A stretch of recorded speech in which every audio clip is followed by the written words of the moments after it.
siku ile ya saba imebadilika. Ngoja nikuonesha ndani ya Biblia ndugu yangu. Waebrania ile. Ngoja nikufundisha, unakuja kufunza au unakuja kunifundisha? Nauliza tu. Sasa mambo ya kubishana mimi siko ndani, mimi nakuja kufundisha. Mimi nakuja kufundisha Waebrania. Ngoja nikufundisha. Tunakuja kufundishana maandiko, bora maandiko. Waebrania. Waebrania ine. Soma hapa. Ine. Soma. Waebrania ine. Waebrania ine. Soma. Hapa inasema kwa maana ameinena siku ya saba mahali fulani. Ndio. Mungu alistarehe siku ya saba.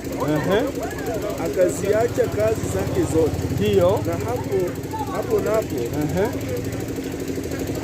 hawataingia rahani mwangu. Unaruka kitu pale. Unaruka. Waje nianze. Kwa maana waje nianze. Ngoja nitoa Biblia yangu usikimbia pale. Biblia takatifu. Yes, soma mimi nasoma hapa kwa maana ameinena siku ya saba mahali fulani hivi. Mungu alistarehe siku ya saba akaziacha kazi zake zote na hapo napo hawataingia rahani. Basi hapana, soma tano. Hapo napo tano. Hapo napo hawataingia rahani mwangu. Ndio, basi kwa kuwa neno hili limebaki mwamba wako watu. Hata mwamba watu watakuingia humo na wale waliohubiriwa habari ile zamani walikosa kuingia kwa sababu ya kuasi wao. Ndio, twende saba.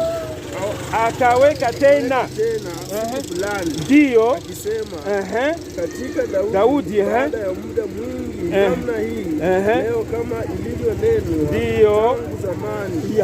Leo kama mtaisikia sauti yangu. Ndio. Sifanye migumu mioyo yenu. Sawa. Siku ile wanaweka siku fulani. Unajua siku ile hakuna ndani ya Biblia hawaweka, wanaweka siku fulani. Waliweka. Iko wapi? Kwa Biblia. Iko wapi? Yesu anaweka wapi? Yesu anaweka kwa Biblia.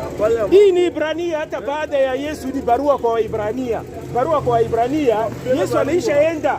Wanasema wanaweka siku fulani. Hawasema kama siku gani. Ndio sasa ni